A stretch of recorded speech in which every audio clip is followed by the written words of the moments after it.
सैनशीन पर तशरीफ़ फरमा क़ायदीन मजलिस सुनने वाले के लिए अपनी इंतखाबी सरगर्मियों का आगाज कर चुके। 5 बरस में एक मरतबा अवाम अपने पसंद के उम्मीदवार का इंतखाब करती है,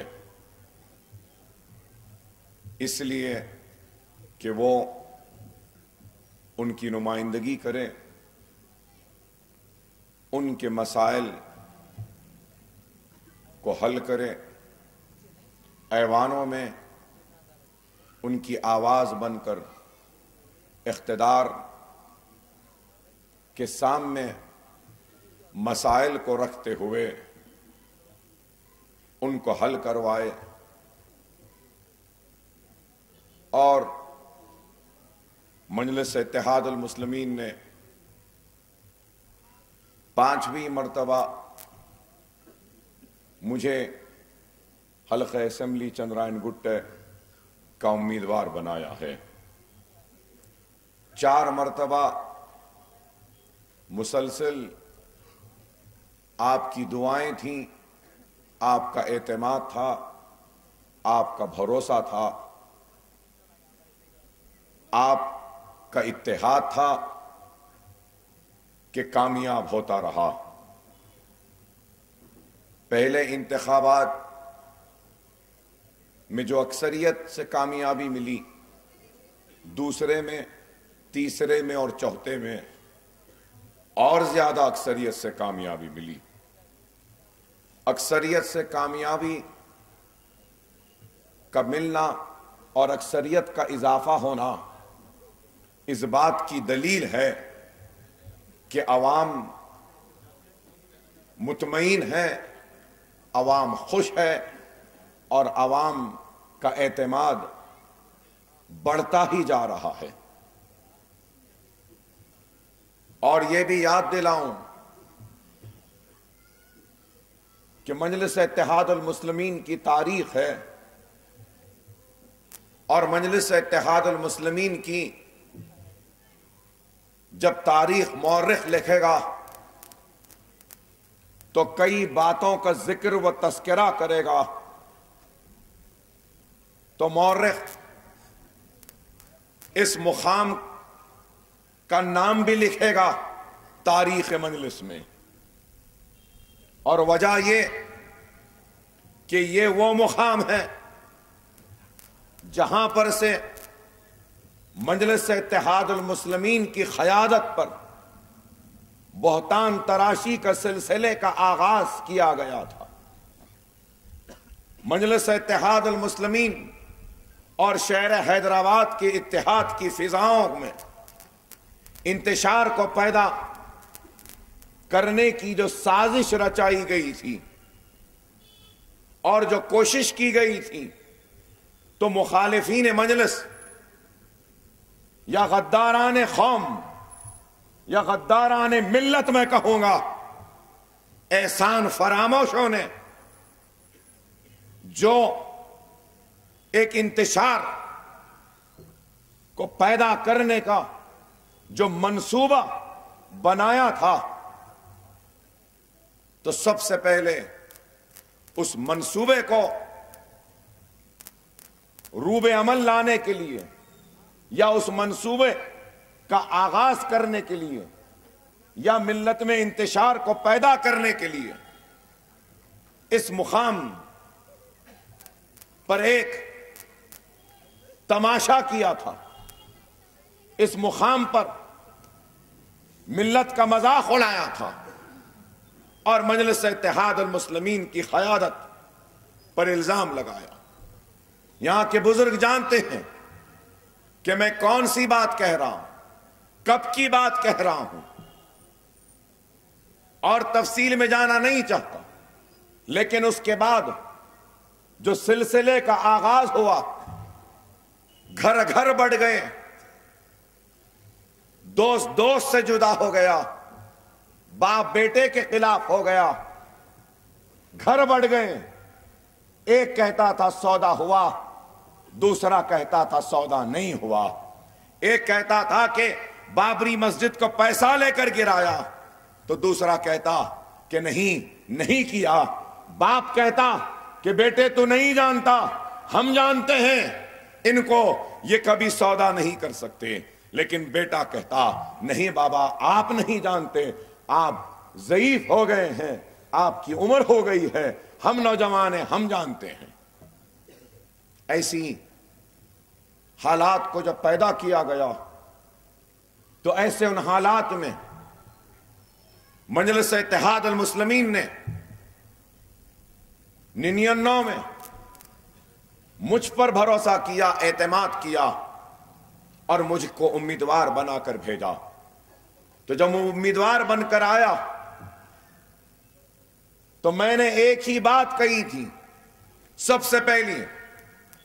तो वो एक सबसे पहली कही जाने वाली बात क्या थी कि यही थी कि मैं उम्मीदवार बना हूं तो इंतशार का खात्मा कर कर इत्तेहाद को पैदा करने के लिए, वो जो घर जो बटे हुए हैं उनको एक करने के लिए, वो बाप बेटे जो अपनी अपनी राय की वजह से मुनक़सिम हुए हैं उनको मुत्तहिद करने के लिए, वो दो दोस्त जो दोस्ती में इख्तिलाफ राय रखते हैं उनकी राय को एक करने के लिए, मुनज़्ज़म करने के लिए, मुत्तहिद करने के लिए उम्मीदवार बना हूं।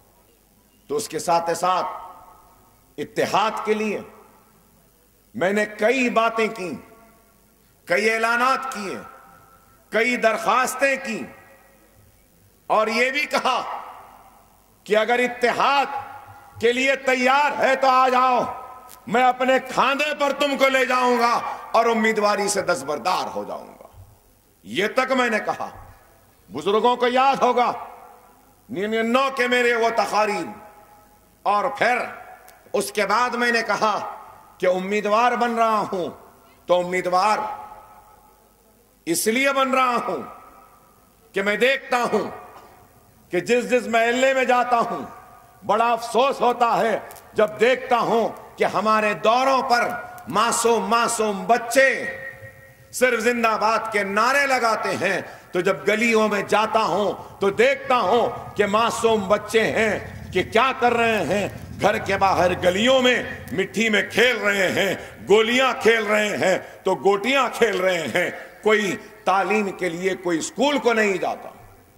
देखकर दुख होता था और ऐलान किया कि अगर जीतूंगा तो स्कूल बनाऊंगा और गरीब मासूम नौनिहालों के उन नरम मुलायम उंगलियों के बीच में कलम थमाऊंगा तो उनके खानों पे बस्तों का वजन थमाऊंगा।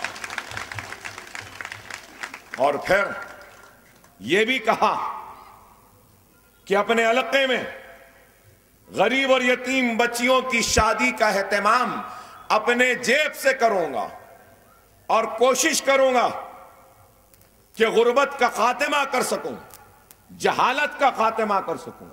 तो मुझे याद है 99 के अखबारात ने लिखा कि 25 बरस का एक नौजवान और ना तजुर्बेकार कह रहा है कि तालीमी इदारे बनाएगा। 25 बरस का बच्चा कैसे जीतेगा? एक 25 बरस के एमएलए से एक सवाल अखबारात की सुर्खियों में था। लेकिन हमने दियानतदारी व ईमानदारी व इखलास के साथ काम किया और उसका नतीजा कि अल्लाह सुब्हानहू तआला ने कामयाबी दी।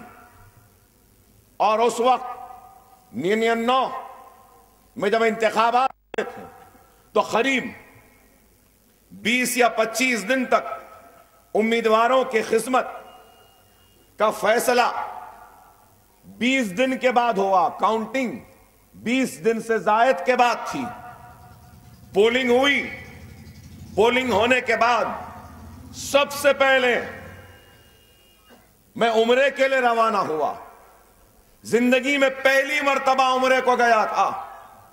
पहली मर्तबा हालत एहराम में अल्लाह का घर सामने था और अल्लाह का घर सामने था तो एक ही दुआ निकली कि ऐ अल्लाह, अगर मैं मेरे इस मिल्लत और मेरे इन भाइयों की दियानतदारी ईमानदारी से खिदमत कर सकता हूं, तो ऐ अल्लाह तू मुझे कामयाब कर। अगर मैं नहीं कर सकता, कोई और कर सकता है, तो ऐ अल्लाह तो उनको कामयाब कर दे। मेरी ये दुआ थी। मैंने ये दुआ नहीं की कि ऐ अल्लाह तू मुझे कामयाब कर। और अल्लाह सुब्हानहू व तआला ने 99 में कामयाबी दी और आज तक काम का सिलसिला जारी है। काम का सिलसिला जारी है। तो तालीमी इदारों का क़याम 99 से लेकर आज तक जारी है और अकबरुद्दीन ओवैसी की आखिरी सांस तक, आखिरी लम्हे तक अकबरुद्दीन ओवैसी ये तालीम के लिए काम करता रहेगा। करते करते इस दुनिया से रुखसत हो जाएगा। एक स्कूल का वादा था, लेकिन आज कितने स्कूल हैं? नशेमन नगर में स्कूल, मुगलपुरा इशरत महल में, दार्जिलिंग स्कूल मुराद महल में, फिर उसके बाद रियासत नगर जमाल कॉलोनी में, अंबरपेट में, फिर हाफिज बाबा नगर में, नरकी फूलबाग में, सलाला में, बल्लागुड़ा, वहां पर भी केजी से लेकर पीजी कैंपस। अरे आज अगर ये सारे स्कूलों की अगर हम मिल्कियत या लागत को ले लें तो अल्हम्दुलिल्लाह आज जितने स्कूल मैं बनाया हूं, शायद ये स्कूल 150 या 200 करोड़ के असासों की शक्ल में बदल गए हैं।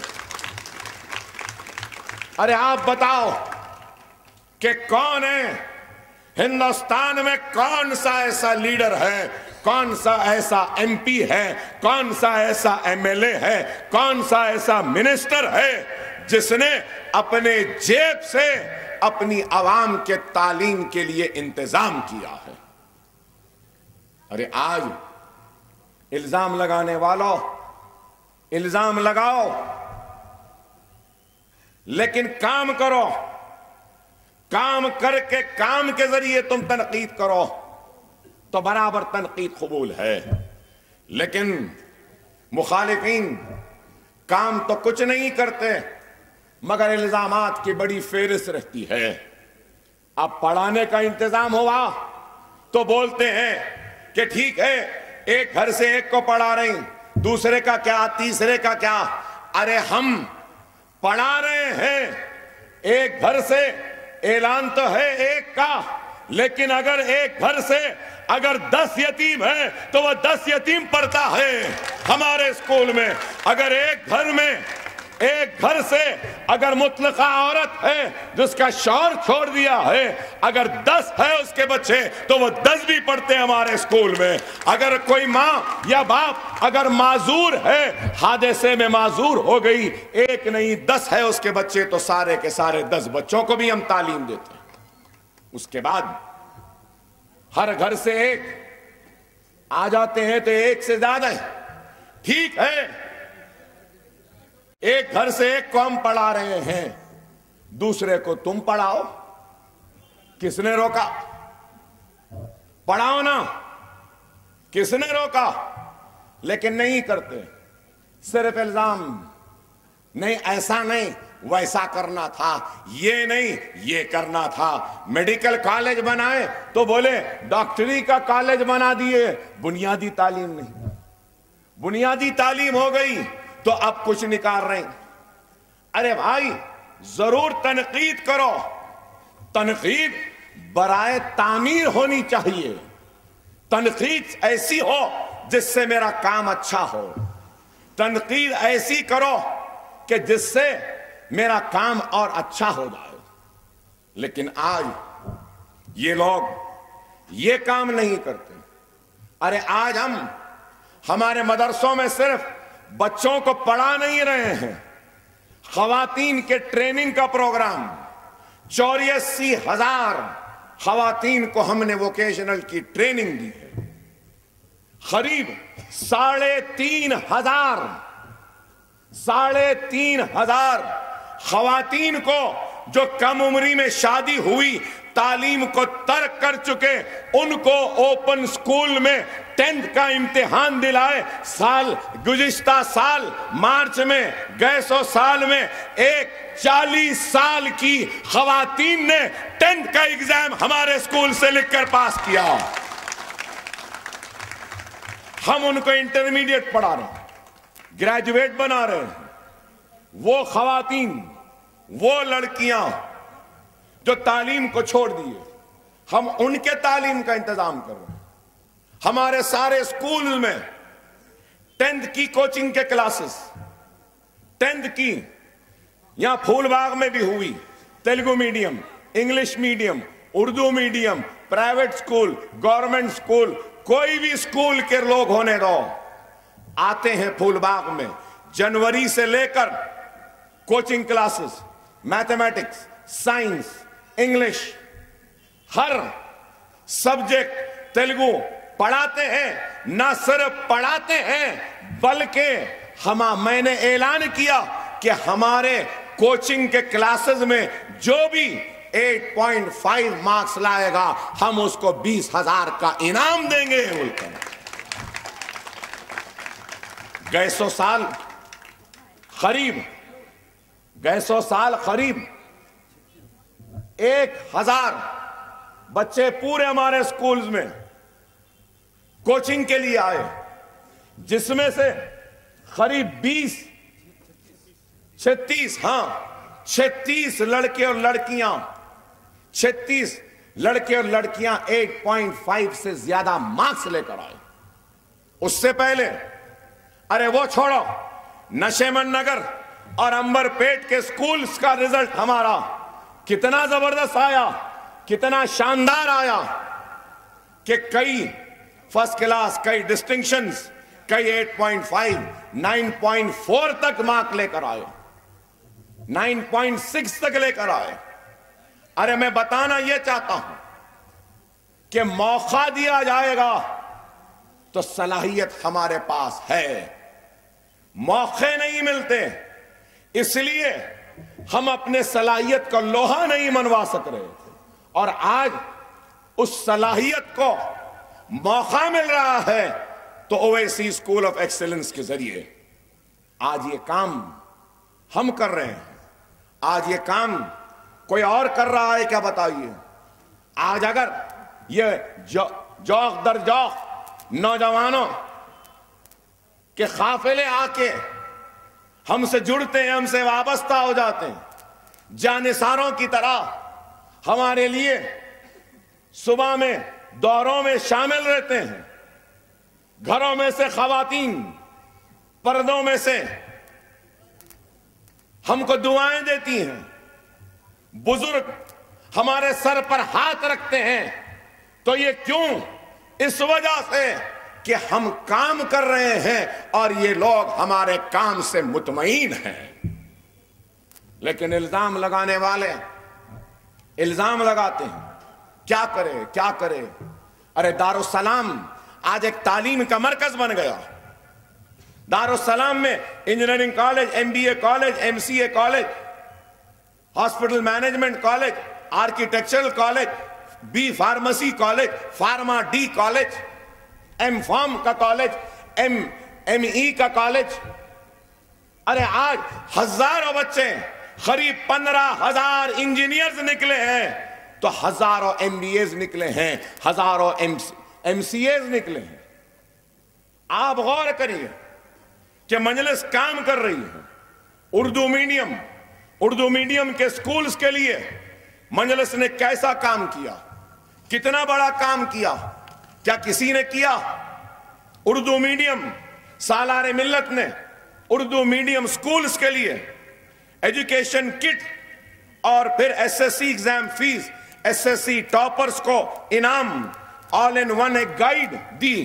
तो जुमला कितने स्टूडेंट्स को दिया अब तक? 2005 से लेकर एजुकेशनल किट्स जो दिए गए हैं वो 1,28,400 स्टूडेंट्स को। उसके बाद में SSC एग्जाम की फीस दी है तो कितने? 29,067 बच्चों की। SSC टॉपर्स आए उर्दू मीडियम से 3,207, ऑल इन वन गाइड्स दिए हैं 76,000 ग्रैंड टोटल में उर्दू मीडियम के बच्चे जो मुस्तफीद हुए मजलिस से, तो वो उनकी तादाद 2,36,674 है। और जुमला रकम 2005 से लेकर 2018 तक जो खर्च की गई है वो 5,30,25,698 रुपये। क्या किसी ने दिया? चंदेखोर तो बहुत हैं। एक अखबार का मुदीर भी चंदाखोर है, मिल्लत फंड के नाम पे चंदे वसूल करता। क्या उसने दिया?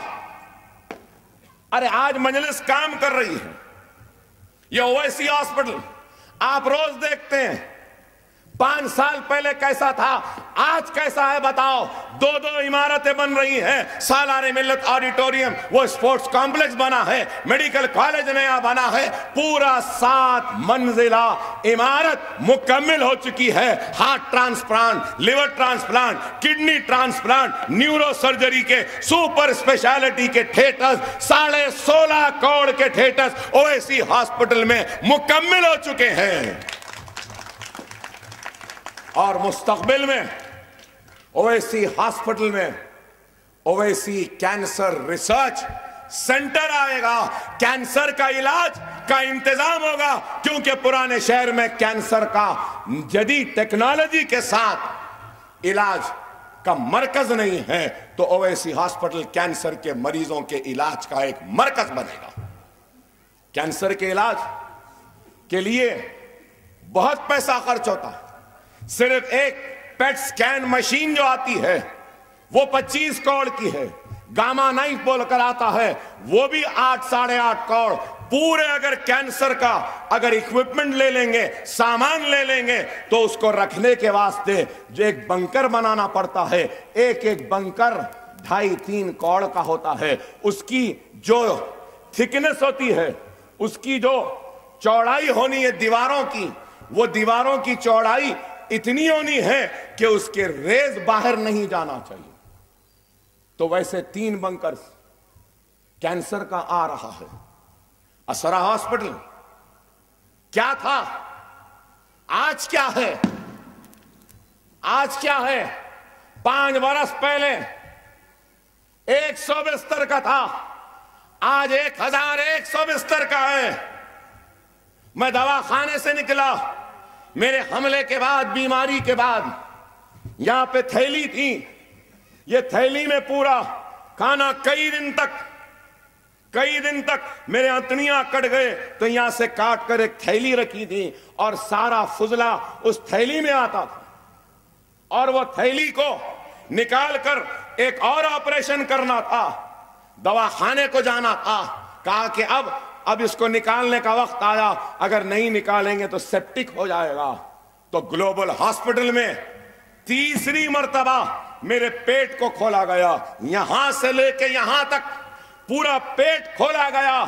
और जब पेट खोल रहे थे तो मुझे याद है, मैंने अपनी बीवी से कहा कि मुझे कहीं नहीं जाना है, बस 2-3 मुकामात लेकर चले जाओ, नहीं मालूम मैं जिंदा रहूंगा। मैं देखना चाहता हूं दारुस्सलाम को। दारुस्सलाम गया, दारुस्सलाम को देखा, दारुस्सलाम के बाद आया ओवैसी हॉस्पिटल को देखा, वहां से निकला असरा दवाखाने को आया, उसको देखते रहा, दिल में दुआ की कि अल्लाह ये दवाखाना नामुकम्मिल है, मुझे मुकम्मिल करना है। और इन 5 बरसों में अपनी जिंदगी लगा दी, अपना पसीना लगा दिया, अपना खून लगा दिया, सब कुछ लगा दिया। उस असरा दवाखाने को गरीबों का एक दवाखाना बना दिया, ऐसा दवाखाना कि दुनिया देखकर शर्मिंदा हो जाए। अरे ये काम किया।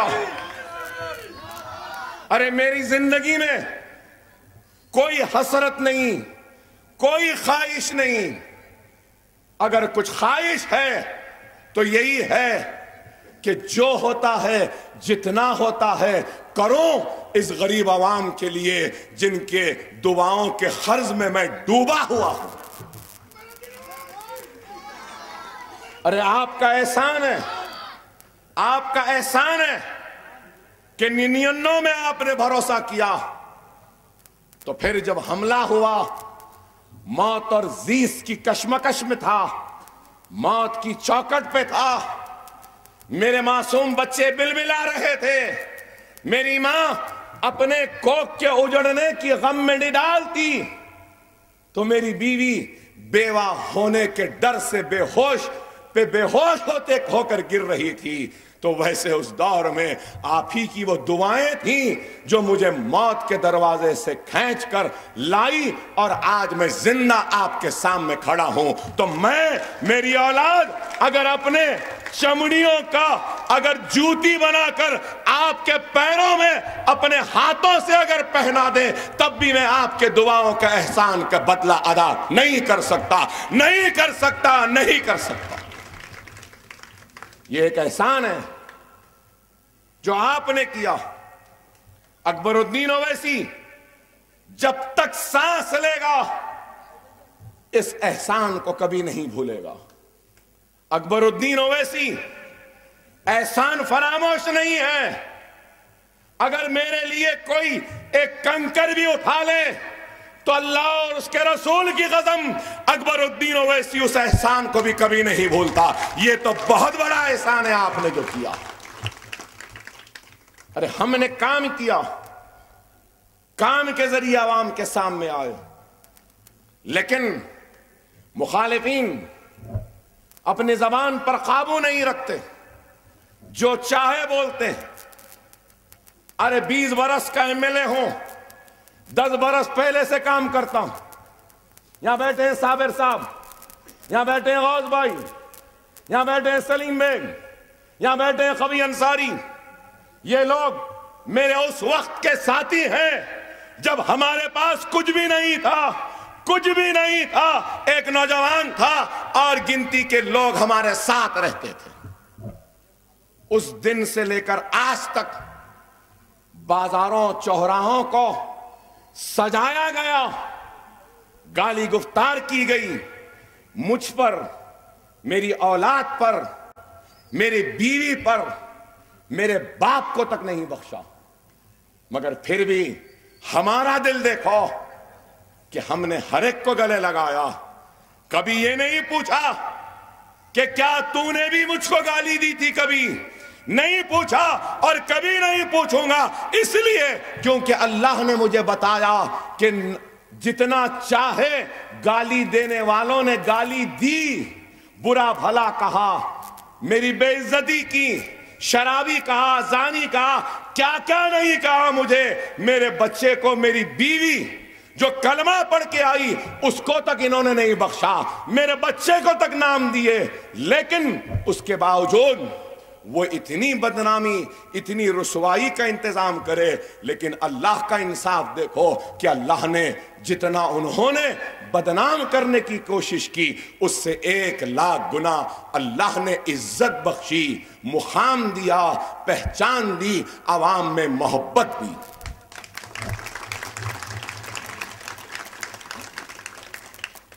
लेकिन आज आपको, हमको इस बात पे गौर और फिक्र करनी होगी कि मुल्क के हालात क्या हैं और इन हालात में हमारी जिम्मेदारी क्या है। शख्सियतें आएंगी, जाएंगी, जमात कायम व दायम रहेगी। कल को अकबरुद्दीन ओवैसी नहीं तो क्या अल्लाह का काम रुकने वाला है? नहीं मेरे भाई, अल्लाह का काम किसी शख्सियत का मोहताज नहीं, जमात का काम किसी शख्सियत का मोहताज नहीं। अल्लाह का काम अल्लाह किससे भी ले लेगा। लेकिन हमको गौर करना है कि हमारा क्या काम है, हमारी क्या जिम्मेदारी है। आज मुल्क कहां जा रहा है? खुदारा नौजवानों, यहां बैठे बुजुर्गों से कहूंगा कि 70 वर्ष की हिंदुस्तान की आजादी के तारीख में ऐसे आजमाइश का वक्त नहीं आया जो आज आजमाइश का वक्त है। आज मुल्क बड़े ही नाजुक हालात से गुजर रहा है। आज क्या हो रहा है मुल्क में? अफरा तफरी के माहौल को पैदा करने की कोशिश की जा रही है। सियासी जमीन तंग हो चुकी, सियासी जमीन तंग हो चुकी, हर महाज पे नाकाम हो चुके, बेरोजगारी को दूर नहीं कर सके, खुशहाली को नहीं ला सके, करप्शन का खात्मा नहीं कर सके, महंगाई को कम नहीं कर सके, मुल्क की मईशत को इस्तेकाम नहीं बख्श सके। और आज ये मुल्क एक अजीब गरीब दौर से गुजर रहा है। तो इस दौर में अपनी नाकामियों को छुपाने के लिए तंग सियासी जमीन जो हो चुकी है, आज राम मंदिर के नाम पर फिर मुल्क के सामने जो अहम मसाइल हैं और इनकी जो नाकामियां हैं उस पे से तवज्जो हटाने के लिए राम मंदिर का नारा दिया जा रहा है। आज कितने लोग जमा हो चुके हैं अयोध्या में, फैजाबाद में। आज इनके मंसूबे क्या हैं, इनके इरादे क्या हैं, इस बात को समझो, गफलत में न रहो, बेदार हो जाओ, सोचो समझो। बयानों से पहले इन्होंने ऐसी तहरीक चलाई, रथ यात्रा के नाम पे अडवाणी ने रथ यात्रा ले जाकर रथ यात्रा के जरिए फिसादात बरपाए, खून खराबा किया, नफरत के बीज को बोए और हिंदुस्तान के हिंदू और मुसलमान के दिलों को बांट दिया। और बाबरी मस्जिद को 1992 6 दिसंबर के दिन सुप्रीम कोर्ट में हलफनामा दिया कि हम इस मुतनाज़ स्ट्रक्चर की हिफाजत करेंगे। पार्लियामेंट में कहा कि नहीं, बाबरी मस्जिद को नहीं गिराएंगे। नेशनल इंटीग्रेशन काउंसिल में कहा कि बाबरी मस्जिद को धक्का नहीं लगेगा। बाबरी मस्जिद राम जन्मभूमि डिस्प्यूट मुतनाज़ स्ट्रक्चर को हाथ नहीं लगाएंगे। लेकिन क्या किया, सुप्रीम कोर्ट को धोखा दिया, पार्लियामेंट को धोखा दिया, नेशनल इंटीग्रेशन काउंसिल को धोखा दिया और बाबरी मस्जिद को शहीद कर दिया। आज वो कानून का जो मजाक उड़ाया था 1992 में, आज वो ही साजिश है। बाबरी मस्जिद की शहादत या राम जन्मभूमि व बाबरी मस्जिद मुतनाज़ा स्ट्रक्चर का ढाना, शहीद करना, यह सिर्फ वो उस बाबरी मस्जिद का शहीद करना नहीं, बल्कि हिंदुस्तान के सेक्युलरिज्म पर हमला था, हिंदुस्तान के दस्तूर पर हमला था, हिंदुस्तान की पार्लियामेंट पे हमला था, हिंदुस्तान की सुप्रीम कोर्ट की खिलाफ वर्जी थी। लेकिन आज मैं पूछना चाहता हूं, शहादत बाबरी मस्जिद के इल्जाम में कितनों को सजा हुई? Contempt of court, contempt of court supreme court में कहा, कंटेम्प्ट ऑफ कोर्ट की पिटीशन है। 92 से आज तक हियरिंग को नहीं आती, उसकी सुनवाई नहीं हुई। कब से? 92 से आज तक। क्या यह इंसाफ है? अरे आज ये बात हम पूछते हैं तो इनको बुरा दिखता। आज ये लोग जबरदस्ती कानून की खिलाफ वर्जी, सुप्रीम कोर्ट का एहतराम किए बगैर राम मंदिर को तामीर करना चाहते हैं और राम मंदिर के नाम पर इस मुल्क को फिर से मुनक़सिम करना चाहते हैं, तक़सीम करना चाहते हैं, नफरत की फिजाओं को पैदा करना चाहते हैं। और हम मुसलमानों ने क्या कहा? मुस्लिम पर्सनल बोर्ड ने क्या कहा? कहा कि जो भी सुप्रीम कोर्ट का फैसला होगा वो हमको कबूल है। कहा जो भी फैसला होगा वो हमको कबूल है। अगर हमारे हक में आता है तो वो भी कबूल है, हमारे हक में नहीं आता है तो वो भी हमको कबूल है, हमने कहा। लेकिन ये लोग क्या कर रहे हैं? उस फैसले का इंतजार किए बगैर आज मुल्क की तवज्जो हकीकी मसाइल, वो अहम मसाइल से हटा रहे हैं। अपनी नाकामियों को छुपा रहे हैं। तो राम मंदिर के नाम पर क्या नाकाम नहीं हुए? क्या क्या बोले, क्या क्या बोल कर आए, क्या जो बोल कर आए किया?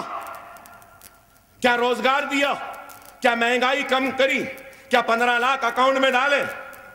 क्या रुपये की कदर को बढ़ाया? क्या डॉलर को कम किया? पेट्रोल की कीमत को कम किया? क्या डीजल की कीमत को कम किया? क्या गैस की कीमत को कम किया? क्या बेरोजगारों को रोजगार दिया? क्या बेघरों को घर दिया? जहां पानी नहीं वहां पानी पहुंचाया, जहां बिजली नहीं वहां बिजली पहुंचाया, जहां सनत नहीं वहां क्या सनत खड़ी की? अरे कुछ नहीं किया। अगर कुछ किया तो लव जिहाद, घर वापसी, रामजादे फुलाजादे, राम का खून इनकी रगों में, पाकिस्तान चले जाओ। बीफ के नाम पर अखलाक को मारा, बीफ के नाम पर रकबर को मारा, बीफ के नाम पे जुनैद को मारा, बीफ के नाम पे पहलू खां को मारा, बीफ के नाम पर बीफ की सियासत, गांव रक्षकों को छोड़ दिया। जब जब मोदी नाकाम हुआ तो अपने गांव रक्षकों को छोड़ दिया। ये गांव रक्षक नहीं है बल्कि ये तो मोदी रक्षक हैं। बीफ की रक्षा नहीं की। बीफ तो कितना गया? अरे हर साल दुनिया में सबसे अव्वल मुकाम पे ब्राजील है जो दुनिया को बीफ एक्सपोर्ट करती है। उसके बाद कौन है? हिंदुस्तान है। हिंदुस्तान के बाद कौन है? ऑस्ट्रेलिया है। ऑस्ट्रेलिया के बाद कौन है? यूएसए है। कितने मेट्रिक टन बीफ दे चुके हैं? आप बताइए कि 5 साल में 2 लाख, ये 4.5 साल में 2 लाख करोड़ का बीफ हिंदुस्तान से दुनिया के बाहर गया। दुनिया को खाने को हिंदुस्तानियों ने हिंदुस्तान से बीफ को भेजा। यहां बीफ नहीं रख सकते, यहां बीफ नहीं खा सकते। बीफ रहा मार देंगे, बीफ रहा काट देंगे, बीफ रहा गांव से भगा देंगे। मगर हिंदुस्तानी बीफ नहीं खा सकता, बाहर वाले खा सकते हैं। वाह! और ये गांव रक्षक निकल के आए हैं। अरे गांव रक्षकों, मैं तुमको चैलेंज करता हूं, हिम्मत है तो आओ और इस बीफ के एक्सपोर्ट को रोक कर बता दो। नहीं रोकेंगे। बीफ के एक्सपोर्ट से जो पैसा आया वो तो सब खा रहे हैं, लेकिन बीफ नहीं खा सकते।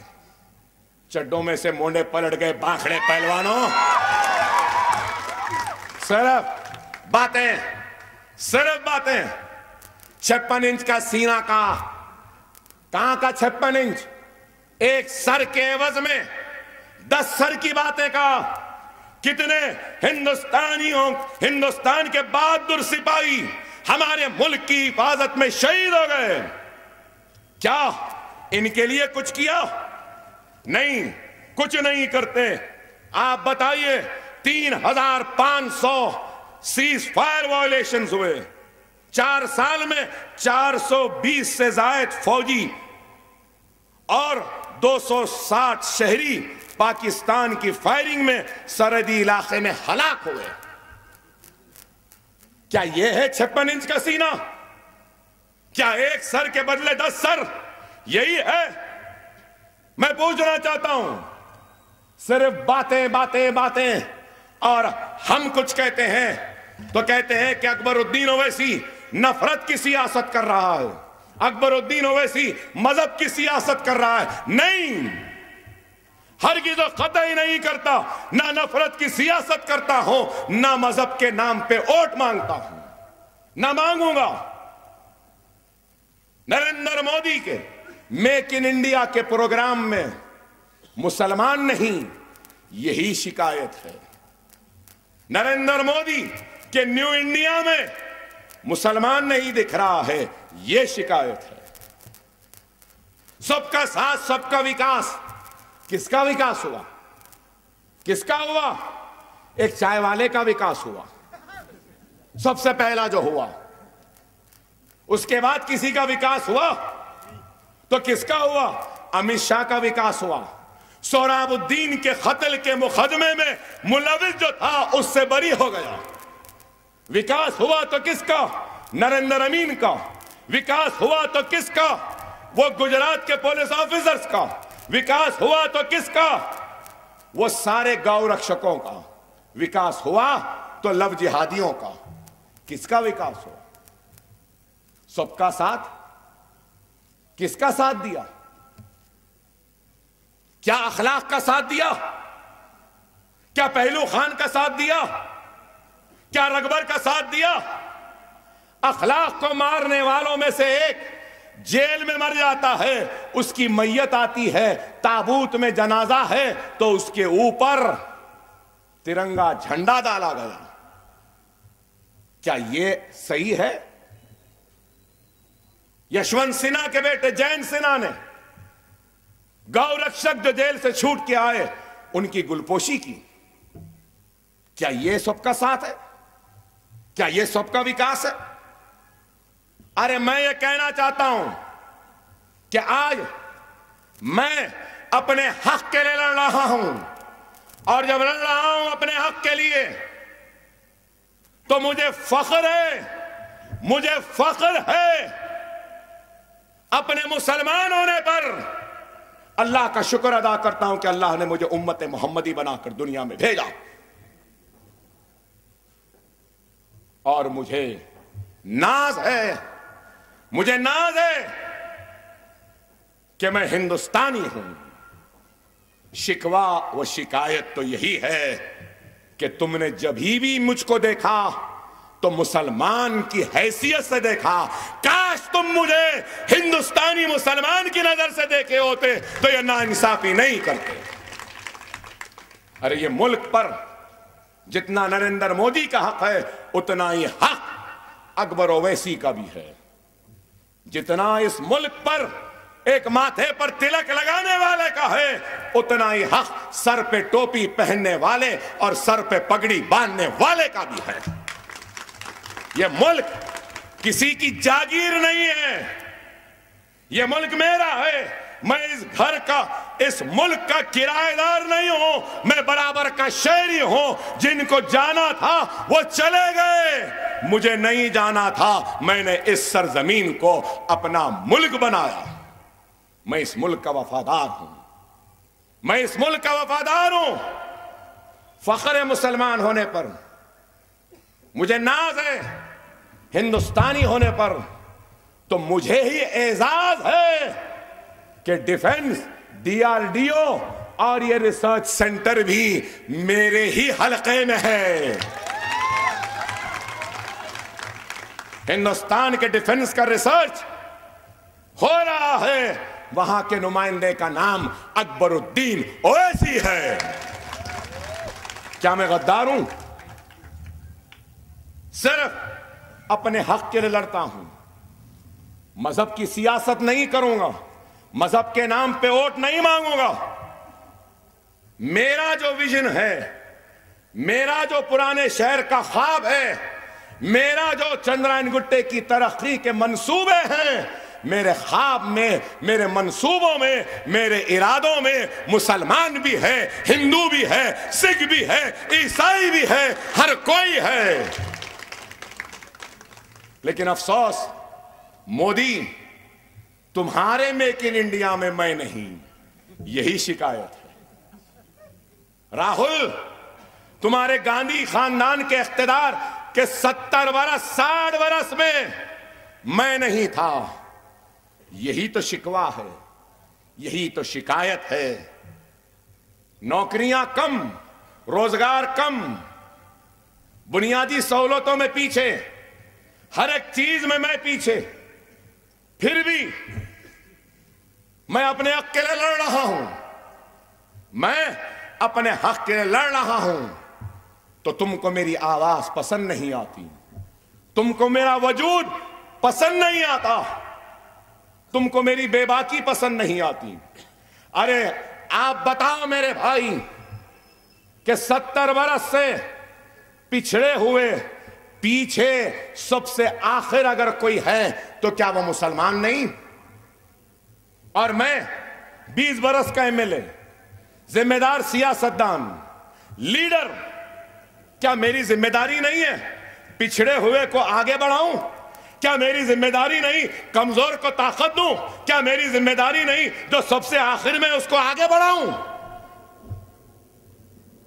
मैं काम कर रहा हूं उसके लिए जो पिछड़ा हुआ है, मैं आवाज उठा रहा हूं उसके लिए जो सबसे पीछे है। मैं अपनी जिद्दोजहद को कर रहा हूं जो सबसे पसमानदा है उसके लिए। क्या यह गुनाह है? क्या यह गलत है? अरे कहते हैं कि अकबर ओवैसी ऐसा बोलता वैसा बोलता। नहीं, यह गुस्सा नहीं है, नफरत नहीं है, यह हक तलफी की पुकार है, नाइंसाफी की चीख है। यह अंगार नहीं, यह दर्द है सीने का जो तुमने 50,000 फिसादात के जरिए मेरा खून बहाया, उसका दर्द है।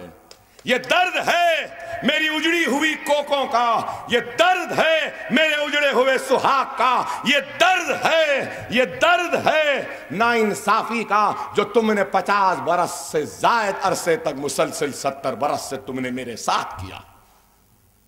और अपने दर्द को बयान ना करूं तो क्या करूं? क्या आवाज भी नहीं लगाऊं?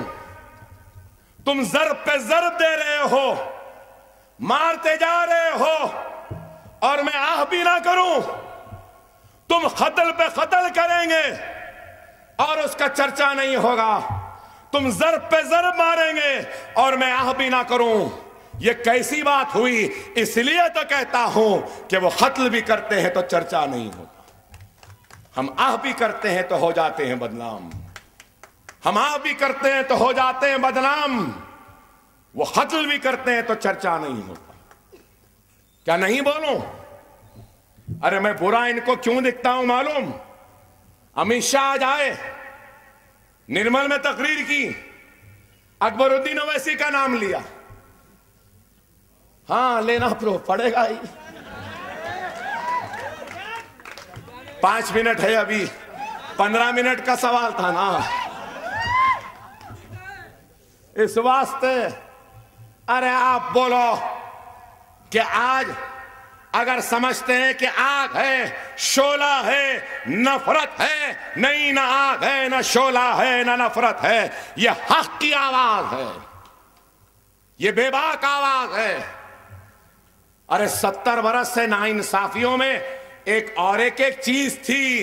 70 बरस में से 60 बरस, 65 बरस इनको आदत हो गई थी बोलने की, और ये समझ रहे थे कि हमारी आदत है सुनने की। अकबर ओवैसी ने बताया कि गए वो दिन जब तुम बोलेंगे, अब मैं बोलूंगा, तुमको सुनना पड़ेगा।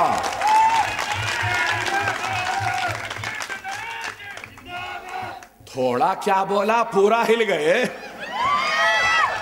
अब तक हिले हुए हैं और अब बोल रहे हैं अरे कुछ भी हो जाने दो, हो सकता है ये मेरी जिंदगी का आखिरी इलेक्शन है, हो सकता है कि मैं जिंदा ना रहूं, हो सकता है कि मैं जेल में चले जाऊं, हो सकता है कि मुझे सजा दे और जेल में डाल दे, लेकिन मुझे परवाह नहीं है। ना जेल से डरता हूं, ना हथकड़ी से घबराता हूं, ना पैरों में बेड़ियों की वजह से कदम लड़खड़ाते हैं। खुदा की कसम, मेरी कौम, मेरी मिल्लत के वक़ार के लिए, उनकी इज्जत के लिए, उनकी अजमत के लिए, उनकी शान के लिए, उनकी शौकत के लिए हथकड़ियां पहनने तैयार हूं, बेड़ियां पहनने तैयार हूं, वक्त पड़े तो सूली पे लटकने भी तैयार हूं।